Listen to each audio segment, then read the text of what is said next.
Jadi mereka merasa, ah, kita loh udah dilaporkan nggak diproses sama sekali gitu. Memang kan Zuma, Riva itu memang sudah pada dilaporkan, cuma sampai sekarang itu nggak ada yang nggak diproses, nggak tahu kenapa. Nah itu dia. Lanjut Bang Ion, sorry saya kelamaan. Lanjut Kak Queen. Apa Halo.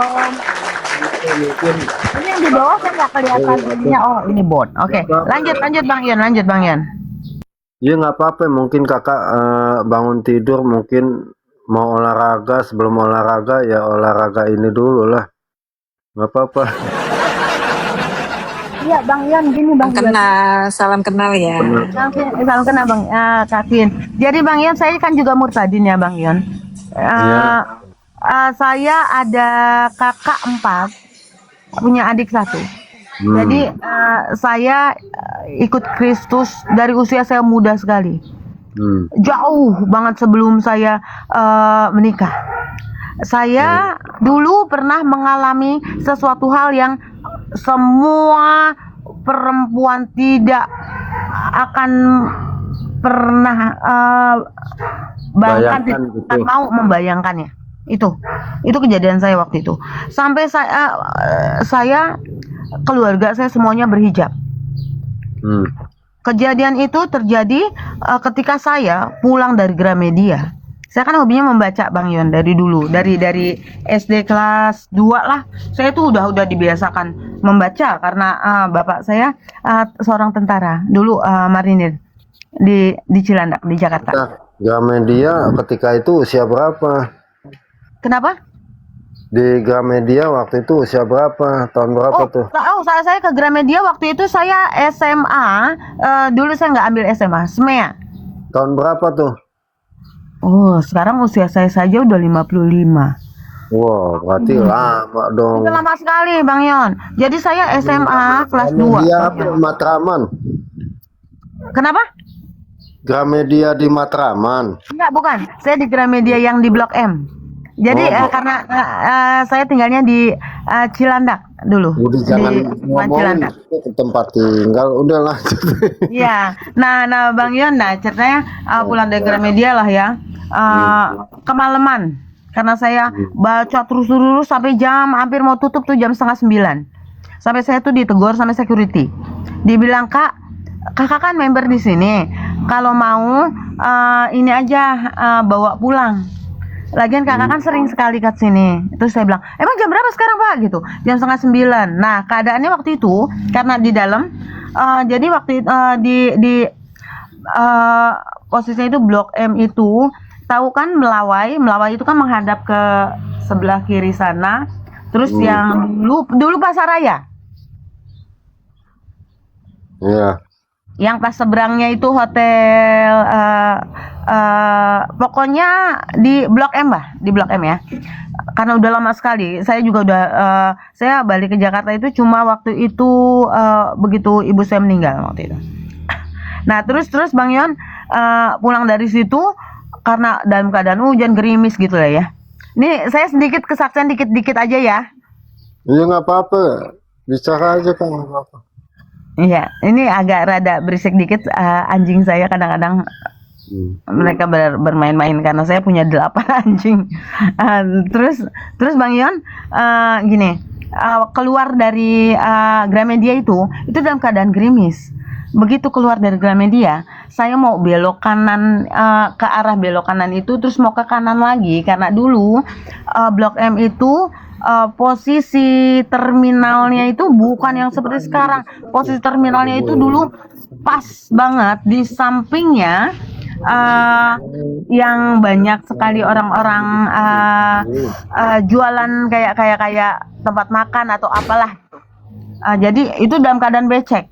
Jadi saya belok kanan terus mau ke kanan lagi, tapi karena dulu kan kurang tertata ya. Saya kelahiran tahun 70-an. Jadi kurang tertata, terus pokoknya masih becek.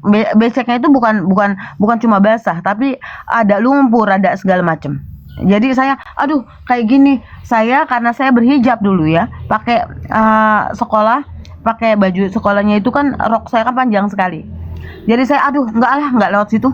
Terus akhirnya saya mau beralih ke arah belok kiri yang mau ke Blok M, Blok M Plaza atau apa sih, saya lupa, soalnya udah lama banget nggak di Indonesia. Nah terus begitu saya jalan ke arah sana, itu banyak sekali orang nongkrong itu pada minum-minum gitu Bang Yon. Terus saya jalan cepet-cepet buru-buru, ada yang ngejar saya, itu megang botol minuman, memegang botol, 2 orang ngejar saya, berhenti gitu, karena saya ketakutan, saya lari. Terus tiba-tiba ada mobil itu ngejar saya. Mobil itu langsung buka pintu bilang gini, sini dek, sini naik sini, itu daripada dikejar. Karena posisinya waktu itu Blok M itu gelap. Terus dulu karena saya masih polos ya, saya masih gadis, saya ketakutan, dan rasa ketakutan saya itu yang bikin saya oke lah, saya naik ke mobil itu. Akhirnya saya naik ke mobil itu, terus saya tutup, saya bilang saya minta tolong berhenti di depan sana aja, nanti saya naik bis, saya bilang gitu. Jadi bukan bis, Kopaja, dulu ada Kopaja. Terus turun di sana aja, iya nggak apa-apa, saya tolongin. Nah begitu ada lampu merah, mobil itu nggak mau berhenti, kan saya ada rasa curiga, takut juga ya. Terus saya bilang stop, saya turun di sini aja. Terus dia bilang ya udah kalau mau turun aja. Cuma saya bilangin, yang tadi itu peminum itu bukan cuma di situ, ini sepanjang jalan ini banyak peminum. Dia bilang gitu ya. Saya bilang nggak apa-apa. Yang penting ini udah ada dekat ada lampu penerangan dan saya bisa stop bis Kopaja. Saya turun, saya nunggu lama banget karena dalam keadaan gerimis juga, terus sudah larut. Terus saya berdiam di situ, terus saya lihat di sekeliling saya memang lumayan banyak ada orang nongkrong dan minum seperti itulah. Akhirnya Bang Yon, saya jalan sedikit, ada lagi yang ngejar saya. Terus entah kenapa, itu orang itu lewat dari mana, entah ini mobil yang sama lagi, terus buka pintu lagi, sini nggak apa-apa, udah saya bilang gini nih. Akhirnya saya naik lagi, terus saya lihat, saya amati itu orang yang ini, orangnya STW lah. Terus dia bilang gini, emang lu tinggal di mana? Kalau di Jakarta kan kita biasa Bang Yon yang ngomongnya lu gua ya. Emang lu tinggal di mana? Nggak apa-apa, gua anterin aja. Soalnya gue juga nggak tega ngeliat perempuan itu dikejar gitu, kan gitu ya. Terus saya bilang, emang lu orang mana? Saya bilang gitu. Enggak, rumah gua dekat kok di situ tuh, di kompleks itu. Dia bilang gitu. Terus ya udah, lu sekolah di mana sih? Dia tanya gitu. Saya bilang lah SMEA. Saya bilang gitu. Saya dulu di SMEA 21 yang daerah Pasar Minggu. Terus saya nanya, lu sekolah di mana? Gua kuliah. Dia bilang gitu. Ya udah, begitu lewatin lampu merah yang satu nih, yang jadi saya ini arahnya nih dari Blok M Plaza itu yang lurus, yang mau ke arah arah apa sih? Saya lupa. Tahu nggak Bang Yon, yang perempatan yang belok kiri mau ke Melawai, belok kanan itu kayaknya mau kemana, tapi kita lurus. Nah saya lupa lah itu daerah situ. Nah lewatin dari Gunung Agung. Gunung Agung. Ini masih di daerah Blok M. Masih daerah Blok M. Nah terus pokoknya begitu pokoknya dia bilang jangan takut, gue juga ada saudara. Dia bilang, kamu tinggal di mana? Gue tinggal di daerah Cilandak. Gue di daerah Cilandak. Ya udah, jangan takut, gue ada ini kok, ada saudara di daerah Pejaten. Dia bilang gitu kan. Nah Pejaten itu dari tempat saya emang nggak jauh. Oke lah, rada nyaman saya. Oh ternyata dia orang ada. Yang nyetir itu perempuan apa laki-laki? Laki-laki, cowok. Oke, sebaya. Oke. Nah enggak, lebih dewasa dari saya. Dia kuliah, saya SMA, SSME. Yang sebaya yang tadi apaan tuh? Maksudnya sebaya? Ya ini, dan dia itu yang ini kan dulu dia kuliah, zaman-zamannya kuliah dia. Nah saya SMEA. Iya. Nah terus begitu dekat ada daerah, pokoknya itu yang daerah situ ada yang namanya Dharma Wangsa, daerah Dharma Wangsa, saya ingat banget. Di Dharma Wangsa itu kan ada yang namanya taman itu yang ada tempat bermain anak-anak yang ada patung gajahnya. Nah, daerah situlah. Dia bilang gini, itu rumah orang tua gue di situ. Maaf ya, gue harus ngecek dulu. Dia bilang gitu kan. Kita ke sana dulu, gue mau ngecek dulu. Iya, Panglima Polim, Karyana. Nah, terus gue mau ngecek dulu. Nah, berhentilah nih kita nih di depan rumah itu terlihat jelas sekali seperti rumah yang berpenghuni. Karena lampunya itu nyala semua, ya. Cuma itu keadaannya memang sepi dan gelap dan gerimis, dalam keadaan gerimis. Tapi rumah itu enggak temaram ya, lampunya nyala. Terus dia turun dari mobil. Mobilnya itu modelnya model Jimny. Yang Jeep kecil lah. Nah, terus dia keluar, dia buka gerbang. Kalau orang yang buka gerbang itu kan berarti ya dia punya pemiliknya gitu kan ya. Soalnya dia punya kunci kan. Nah, terus oke lah. Dia buka, terus nggak berapa lama keluar lagi, tapi dia nggak jauh dari pintu gerbangnya itu. Dia teriak ke saya, dia bilang tolong dong ambilin kunci rumah gua tuh di dashboard, dia bilang gitu kan. Terus saya bilang oke. Terus saya cek, saya ambilin, kan nggak mungkin yang namanya saya ditolong terus saya melempar langsung nih gitu kan, nggak mungkin kan. Saya turun, itu jarak dari mobil ke gerbangnya itu 4 atau 5 langkah lah, nggak begitu jauh. Tapi saya merasa nggak enak lah kalau dilempar, otomatis saya turun. Itu Bang Ion, begitu saya turun terus saya lempar, saya kasih ini. Jadi I try to hand it ya, kuncinya itu saya kasih ke dia, saya kasih ke orang itu. Terus secara refleks langsung tangan saya ditarik Bang Yon, ditarik terus dimasukin terus didorong. Ya, luka-luka saya itu karena itu menuju ke tempat parkir mobilnya itu, ke garasinya itu seperti jalan aspal yang ada kerikil-kerikil gitu. Terus saya langsung, tolong kamu mau ngapain? Jangan ini saya. Terus langsung dia cepet banget, langsung dikunci itu gerbang. Saya ditarik, dia buka pintu rumah. Saya langsung didorong lagi, saya terjatuh dan saya ngerasain tangan saya ini menyentuh seperti menyentuh banyak cairan. Terus habis itu saya bilang, tolong. Terus dia ngomong gini, lu bisa menjerit sepuas hati lu, dia bilang gitu di sini.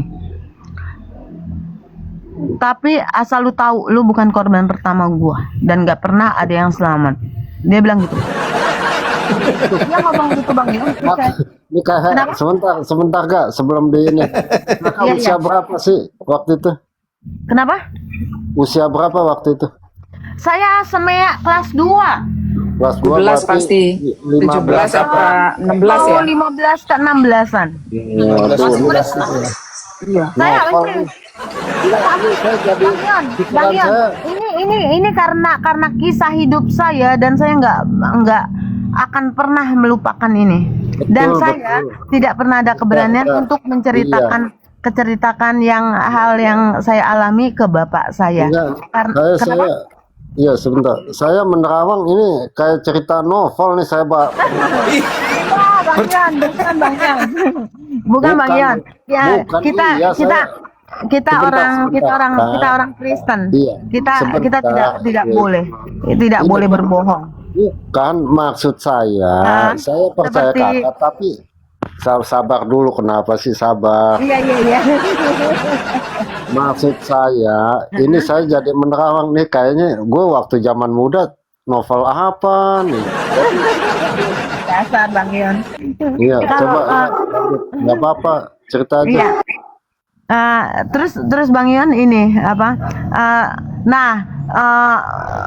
saya didorong gitu, terus dia keluar bawa lilin Bang Yon, lilin yang lumayan besar gitu. Wah, Terus ini saya lihat penyiksaan dari nih, itu penyiksaan rumah nih. kosong Bang Yon.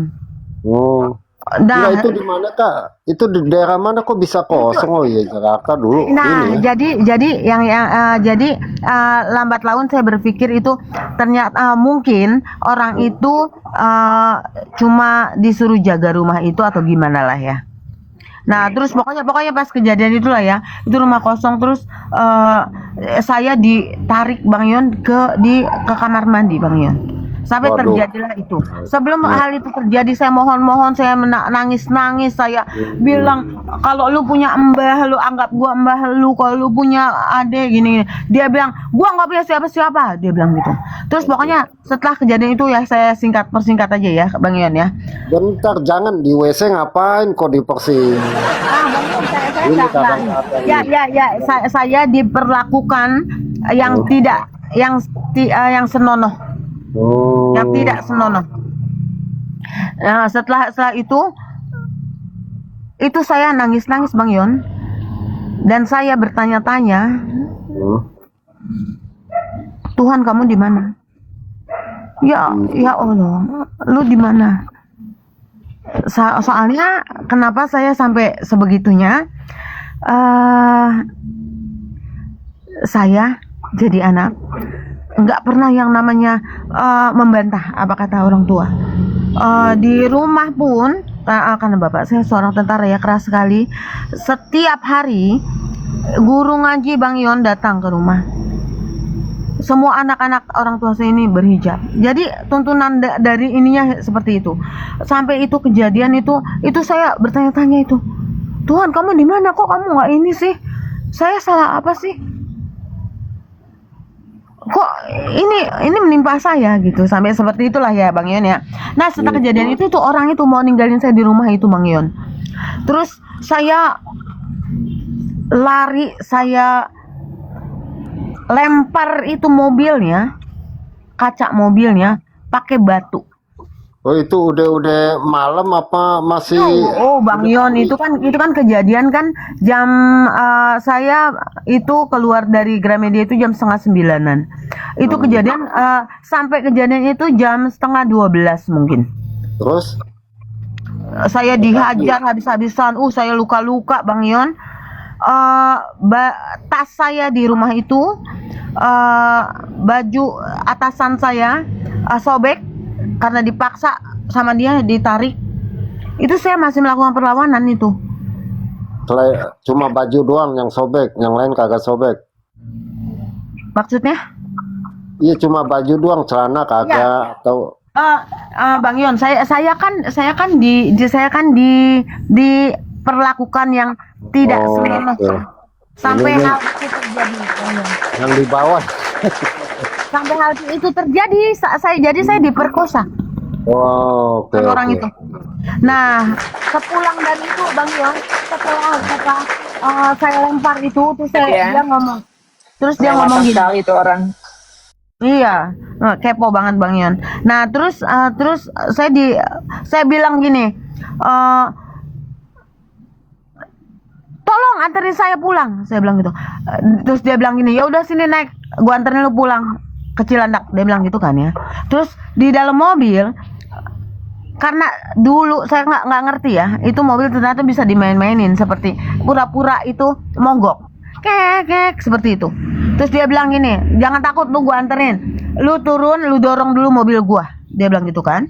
Begitu saya buka pintu, baru kaki saya turun satu, saya didorong sama orang itu, didorong itu mungkin jam 1:30-an atau apa. Saya jatuh di bawah, saya pingsan dan saya terbangun. Tunggu Bang Ion, saya mau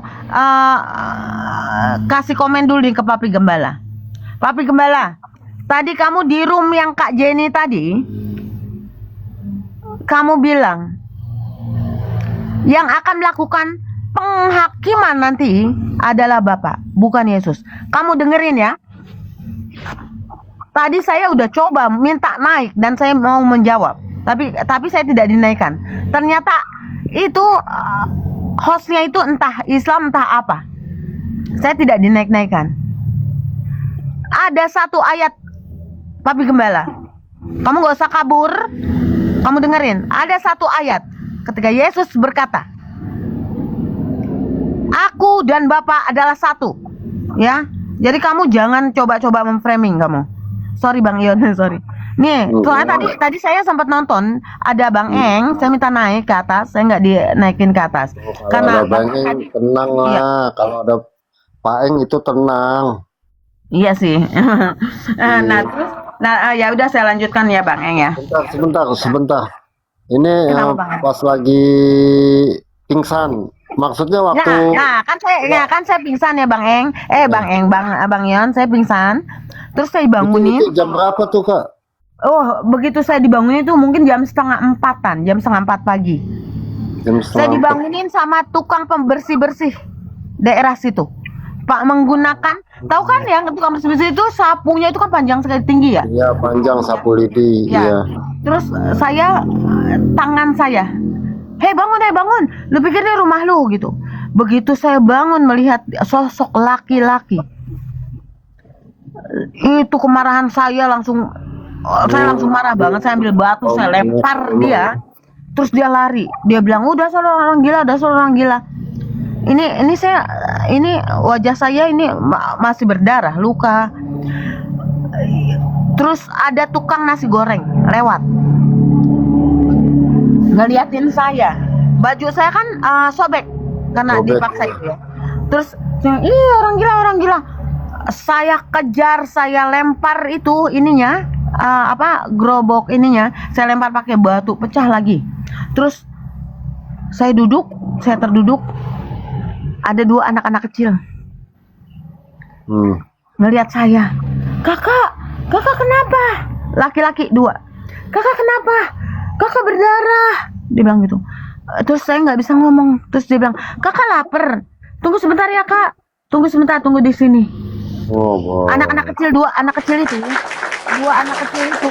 Bang Yon jalan entah kemana, nggak berapa lama balik lagi Bang Yon, dibawain saya dikresek, ada 1 gelas. Nih saya nggak bahkan pernah lupa, makanya saya setiap kemana-mana saya nggak tega ngelihat anak-anak tukang minta-minta ya. Itu saya walaupun saya dalam keadaan tergesa-gesa atau terburu-buru, saya akan minta turun untuk istilahnya memberkati mereka. Saya kasih bantuan. Itu karena anak-anak kecil itu, saya teringat itu pas kejadian itu. Anak-anak kecil itu kembali datang menemui saya. Saya dibawain di kresek itu. Ada 1 aqua yang sudah terminum, yang tinggal sedikit aja. Tapi itu air, masih ada airnya. Terus ada lontong yang udah tinggal setengah yang sudah membusuk. Ada tuh Kak, lontong Kak. Itu dibawain saya sama anak-anak itu. Terus bilang, Kak, makan ini dulu. Karena saya menghargai dia. Anak-anak kecil itu udah balik. Saya gigit itu lontong. Terus saya minum itu minuman. Terus saya dituntun sama anak-anak itu berjalan. Yang satu nuntun tangan kiri saya, satu nuntun tangan kanan saya. Terus saya diajak ke tempat ibunya. Itu nggak jauh dari sebelum Blok M mau ke arah Prapanca. Di sana dulu ada bangunan atau galian dan mereka itu cuma bertempat tinggal di bawah jembatan. Saya dibawa turun itu ke bawah. Saya dibawa turun ke bawah, terus dia bilang, Mama, ini kakak ini lapar, kasihan gini. Terus saya duduk. Terus ibunya itu ngeliat saya, kamu kenapa? Kok kamu berdarah ini? Dia bilang gitu. Terus oke, kamu tinggal di mana? Saya bilang saya tinggal di Cilandak. Oh di Cilandak gitu. Saya dikasih ongkos Bang Yon, dikasih uang receh sama ibu itu. Nih untuk naik ini, ayo saya anterin sampai dapet Kopaja itu. Terus akhirnya ada Kopaja lewat lah, kita jalan lah beriringan, jalan beriringan. Terus saya tanya, ibu kerja di mana? Oh enggak, kita kita suka keliling ngamen-ngamen. Oh ya udah, oke. Ya udah. Ya udah, begitu saya dapat Kopaja Bang Yon mau menuju ke Cilandak. itu Kopaja pertama nolak saya. Karena dilihatnya baju saya ini sobek. Dia anggapnya saya mungkin orang gila. Ngebut dia. Terus kata ibu-ibu itu gini, nggak apa-apa Kak, nanti ada lagi. Terus ada lagi naik, ada lagi Kopaja berhenti. Berhenti dia, saya naik, terus dia itu ada kondektur, ada yang nyetir, ada juga yang satu yang biasa mintain apa ongkos. Terus yang ongkos itu kayaknya matanya mata ganjen gitu ngeliatin saya terus senyum. Saya langsung lantang, saya bilang, "Jangan saya." Mungkin karena baju saya sobek. Iya. Terus itu hijab saya Bang Yon ditarik. Itu jadi di rumah itu hijab saya, tas saya itu di rumah laknat itu. Terus saya, jangan kamu lihat saya. Apa yang kamu pikirkan itu udah tidak ada di saya lagi. Langsung dia bilang dia ketakutan. Dia ketakutan ngeliat saya. Mungkin mata saya melotot, terus saya marah dalam keadaan marah. Di mulut saya ini berdarah karena saya ditampar, dipukul, terus saya didorong. Nah, terus turun Bang Yon. Begitu turun di depan gang rumah saya Bang Yon. Terus Saya pikiran saya itu takut karena pertama bapak saya, karena anak orang tua saya semua perempuan. Saya anak nomor 5. Terus bapak saya tahu tipikal bapak saya. Bapak saya selalu bilang, apapun yang terjadi sama anak-anak saya, siapapun yang menyakiti anak-anak saya, sebelum saya mati akan saya cari orang itu. Bapak saya pernah berkata seperti itu. Dan saya takut untuk bercerita itu. Saya takutnya nanti bapak saya nyari-nyari terus nggak dapat, terus merasa salah karena nggak bisa menemukan orang itu. Dan kejadian yang saya alami ini benar-benar menyakitkan banget. Sampai sekarang pun kalau saya ingat, saya ini masih ngerasain sakit. Saya masih sering menangis.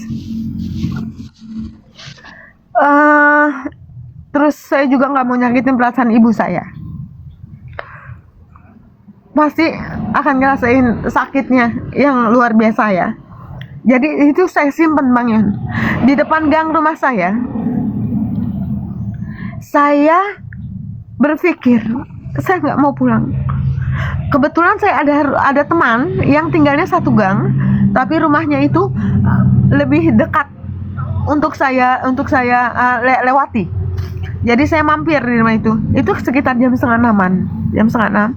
Saya tok rumahnya. Terus kebetulan ibunya dia, teman saya itu, selalu jual gorengan. Jadi ibunya itu lagi nggak ada di rumah. Jam setengah 6. Terus teman saya buka pintu. Sarah, ya ampun, kenapa lu? Saya langsung dipeluk. Saya nangis. Terus, kenapa? Lu kenapa? Ibu lu sama bapak lu nelfon ke sini. Nanyain kemana ini? Nggak pulang-pulang ya. Saya bilang saya nggak bisa cerita dulu. Saya bilang gitu. Saya cuma minta tolong sama kamu. Pinjemin hijab, pinjemin tas, pinjemin atasan, dan anterin gue pulang. Terus lu jawabnya apa? Gue cuma bilang ke ibu lu, saya nggak ini, mungkin pergi nginep di tempat teman yang lain. Ya udahlah, oke, ya udah, gue minta tolong pinjemin hijab, pinjemin ini. Jadi saya ini pakai bajunya teman saya, bawa tas teman saya, cuma pulang supaya untuk nunjukin nggak ada kejadian apapun di saya. Saya dianterin pulang sama teman saya ke rumah. Saya masuk, assalamualaikum, sok-sok. Ibu saya buka, Dok, kamu dari mana gitu. Terus saya tanpa ngelihat ibu saya nggak bisa ngelihat wajah ibu saya langsung jalan naik ke kamar saya ke atas. Saya bilang, Bu, nanti aja, kemarin saya nginep di rumah teman saya bilang gitu. Saya langsung masuk kamar saya kunci. Kebetulan kamar saya di atas. Itu saya udah nggak peduli lagi sama teman saya itu. Teman saya namanya Restu, entah dia pulang. Nah, di dalam kamar saya tumpahin semua ini saya nangis, saya ngelemparin apa aja yang ada di kamar saya. Terus saya nggak mau keluar dari kamar saya. Saya nggak keluar dari kamar saya itu, Bang Yon. Saya membenci bapak saya secara instantly itu. Saya langsung membenci bapak saya. Pokoknya semua bentuk yang namanya laki-laki saya benci saat itu. Terus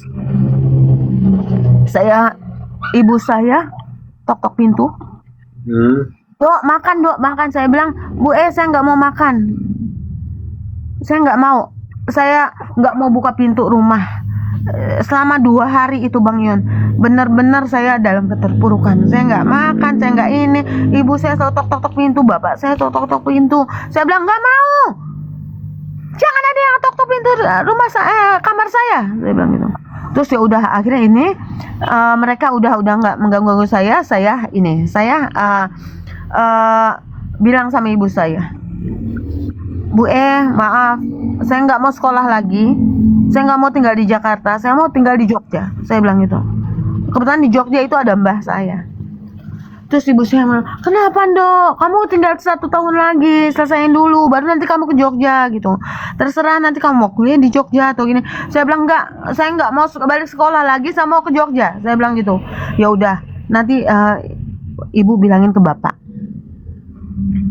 Itu pas kejadian itu bapak saya lagi dinas. Terus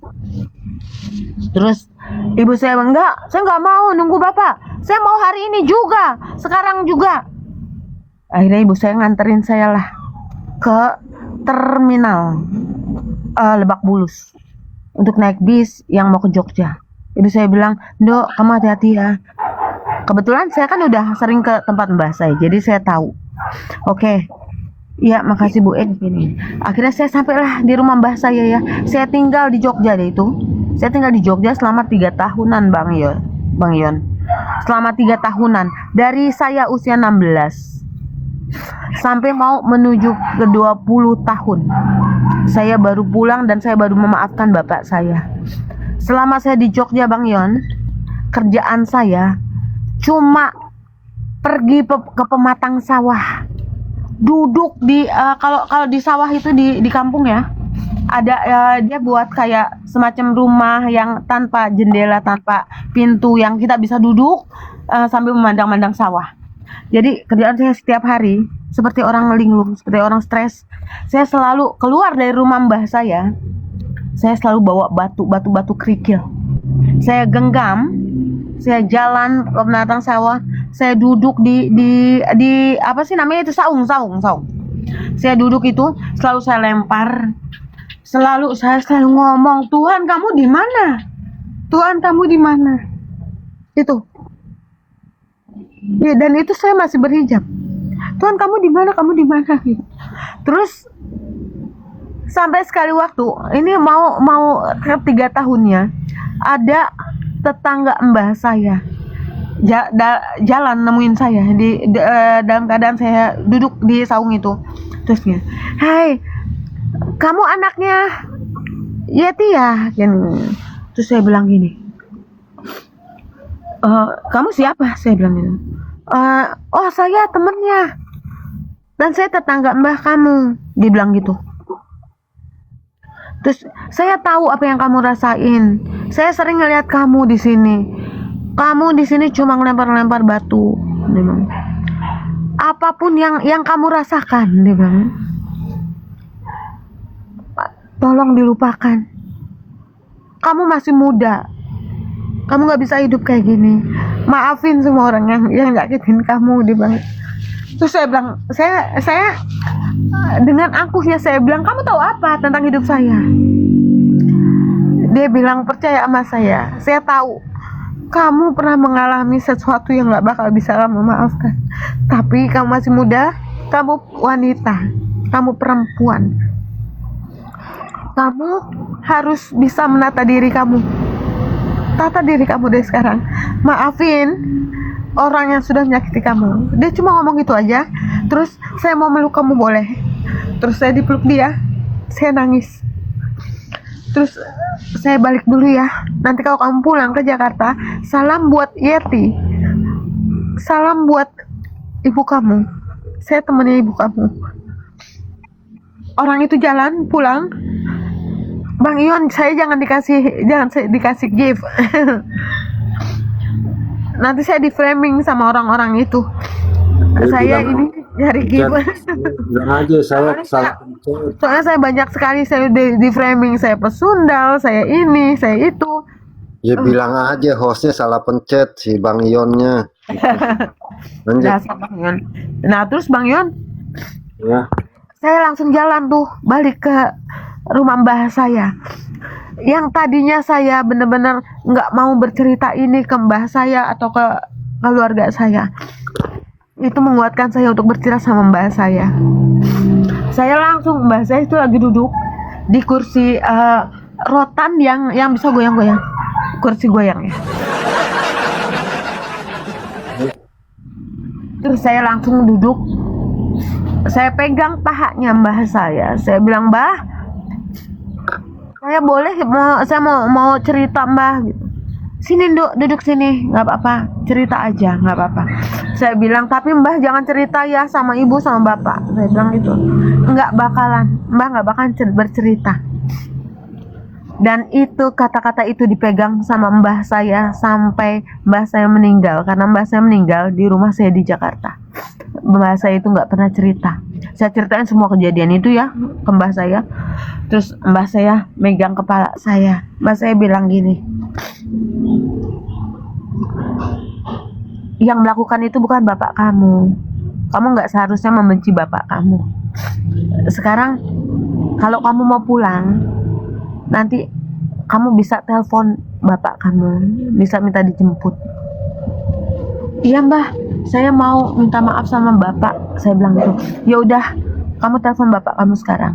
Zaman dulu Bang Yon, zaman dulu adanya telepon box atau wartel. Itu saya keluar itu Bang Yon, jalan jauh sekali dari rumah mbah saya ke dekat-dekat pasar nyari wartel. Saya langsung telepon ibu saya, telepon ke rumah dulu saya. Saya bilang, Bu, ada bapak nggak? Saya manggil ibu saya, ibu dan bapak. Tapi saya biasa panggil manja ke ibu saya itu Bu. Ada bapak nggak? Oh, bapak lagi di kantor, lagi dinas, Dok. Nanti Bu teleponin, Bu pesenin, bilang mau ngomong apa? Enggak, saya mau telepon ke kantor aja. Saya bilang gitu. Saya minta nomor teleponnya, saya telepon lah ya. Telepon bapak saya. Saya bilang, Pak, Sarah minta maaf ya Pak. Sarah, kamu nggak apa-apa kan? Bapak yang minta maaf kalau bapak ada salah. Bapak kangen sama kamu. Saya bilang, saya juga kangen Pak. Nanti pulang dinas tolong jemput saya Pak. Enggak pulang dinas sekarang juga. Itu bapak saya langsung minta izin pulang. Bapak saya perjalanan dari Jakarta, itu saya telepon sekitar jam hampir sore, biasanya jam 2:30-an lah. Karena saya keluar dari rumah mbah saya itu jam 1:30-an atau jam 2:30-an, duduk di pematang sawah. Terus saya telepon itu jam 2:30-an. Bapak saya rupanya langsung minta izin, saking kangennya mungkin sama saya ya. Langsung minta izin dari Jakarta ke Jogja. Sampai di Jogja tengah malam, saya mendengar suara mbah saya lirih-lirih. Saranya udah tidur, udah kamu istirahat aja dulu di sini. Ajak pulang besok aja. Dia bilang gitu. Terus gini, oh ya udah. Terus saya dengar lirih-lirih. Cuma saya ngantuk. Terus pagi-pagi jam 7:30-an lah, mbah saya nyediain pisang goreng. Terus saya dibangunin. Terus saya ngeliat bapak saya.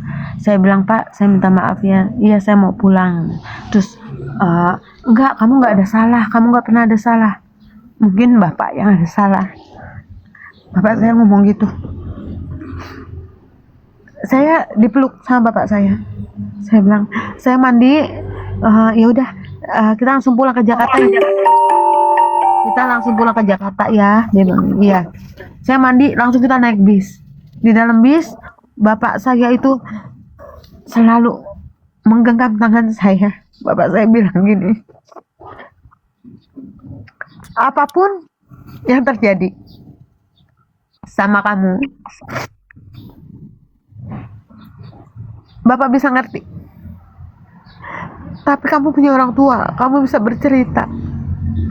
Tolong jangan sakiti dengan menyimpan masalah kamu sendiri. Kamu bisa bercerita ketika kamu sudah siap untuk menceritakan ke Bapak. Bapak nggak bakal maksa. Bapak bilang gitu. Ya udah, oke. Akhirnya saya pulanglah ke rumah, di rumah.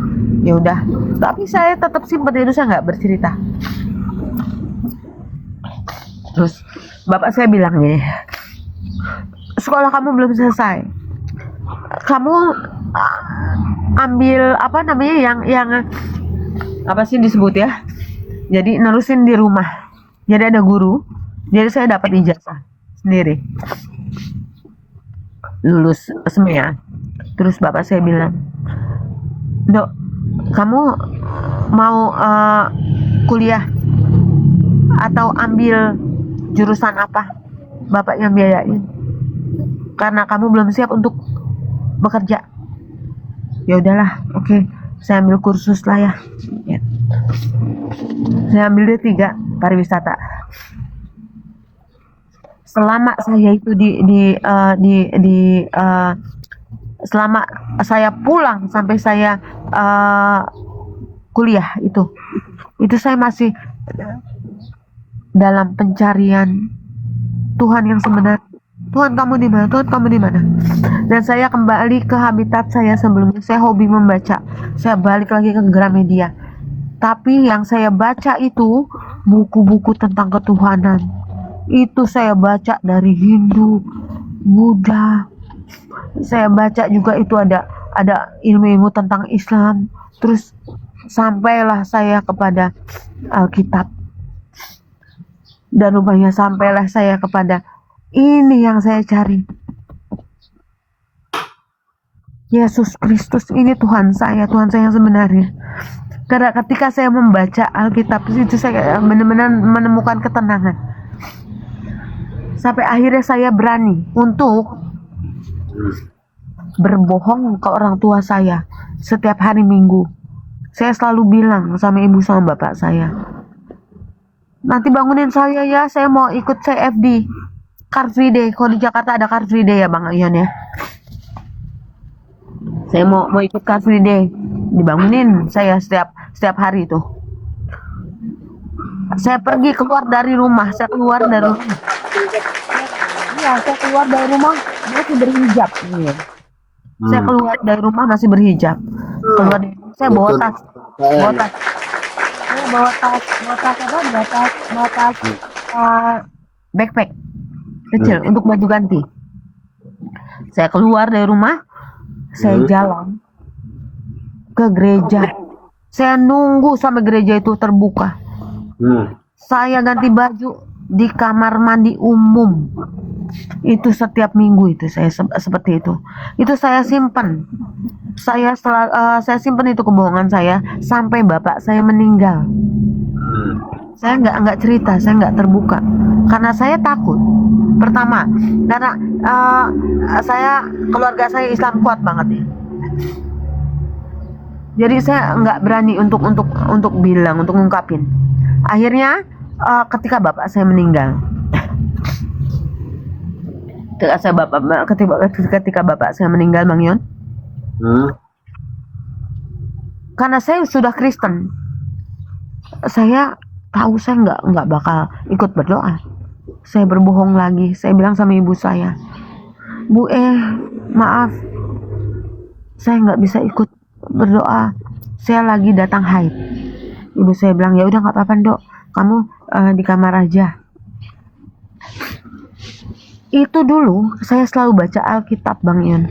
Saya pergi ke kuliah di dalam angkot. Saya dulu di Kampung Melayu. Di sana ada yang namanya IPNJ, Institut Pariwisata Nusa Jaya. Nah, saya di sana. Rutenya dari rumah saya dari rumah saya ke Pasar Minggu, dari Pasar Minggu ke Kampung Melayu. Itu saya naik 2 angkot. Setiap kali saya berangkat itu saya duduk, selalu pilih duduk yang paling pojok, dekat. Ini angkot kan kecil ya, yang duduknya berhadap-hadapan.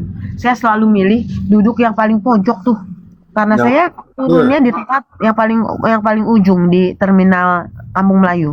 Jadi saya di pojok itu selalu saya baca Alkitab. Ketika bapak saya meninggal itu, saya nggak bisa baca Alkitab sama sekali, karena ketika orang Islam ada yang meninggal, secara tidak langsung itu keluarga kita yang dari kampung, yang dari mana datang itu menginap di rumah kita. Jadi saya itu nggak ada privasi untuk membaca ini. Sedangkan saya cuma ada privasi, saya pergi cuma untuk ke kamar mandi. Nggak mungkin saya ke kamar mandi selalu bawa Alkitabnya. Jadi pikiran saya kosong gitu. Saya nggak baca Alkitab selama 1 minggu itu. Saya kosong blong. Setelah 1 minggu, 7 hari itu selesai, 7 harian ya.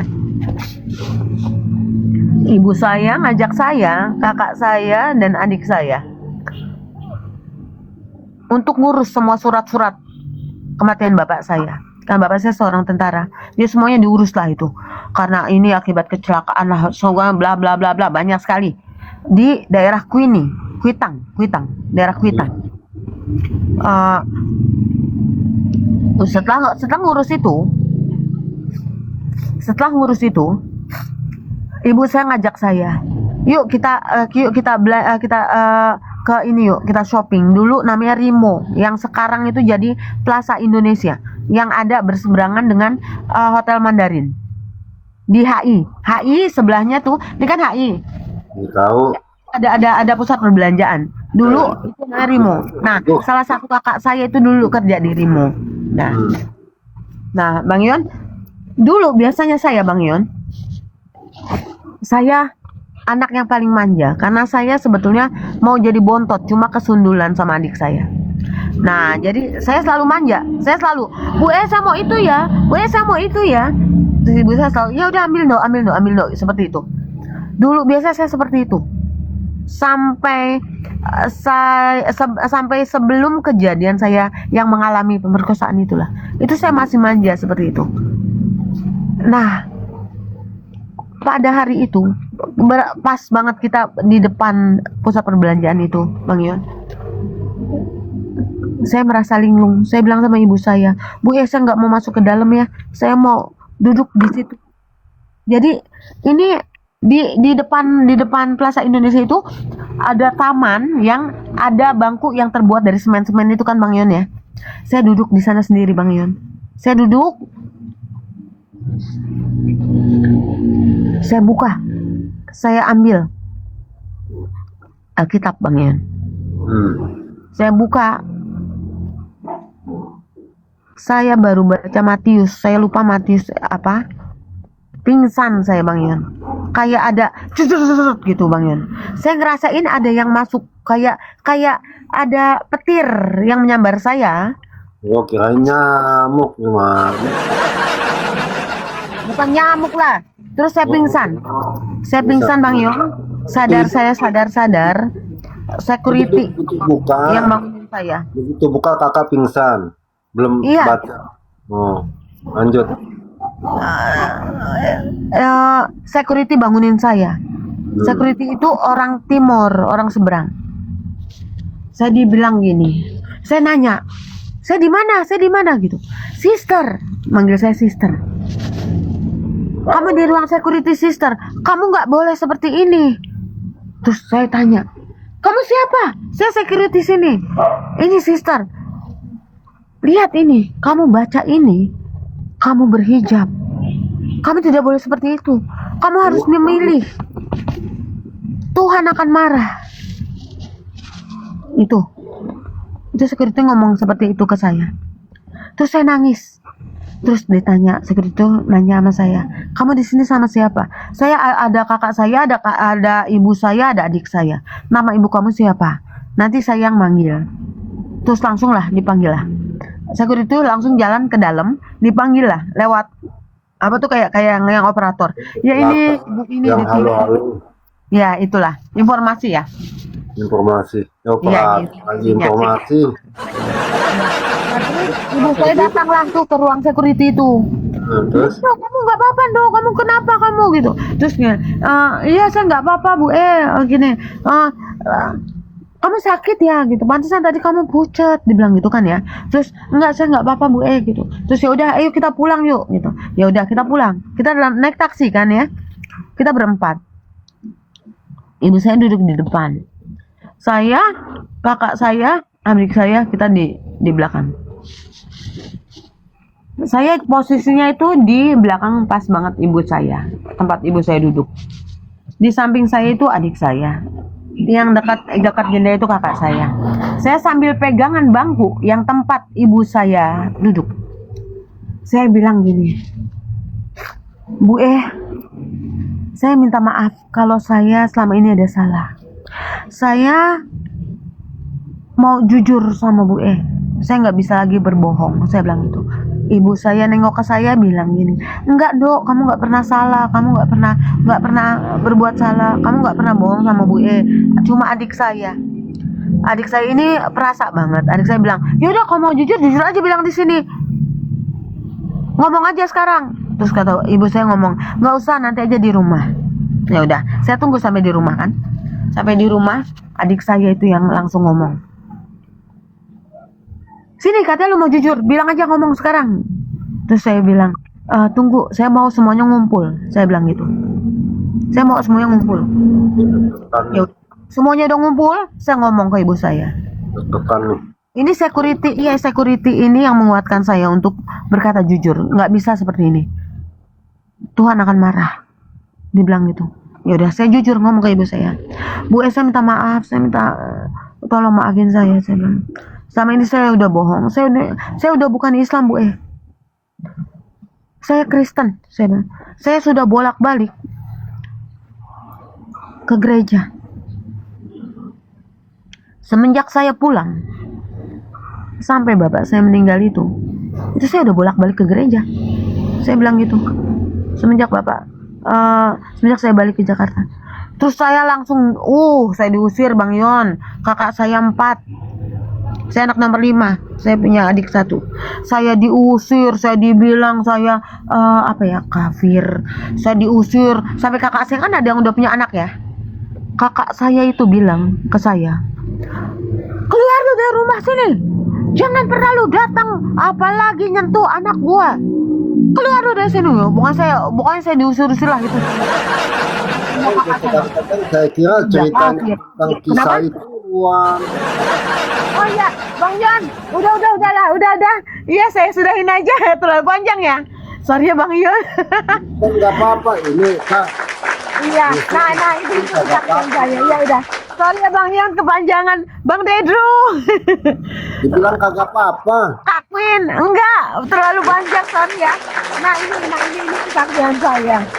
Selesai. Kan kita masih dengerin. Emang udah Nah, ini udah selesai. Nah ini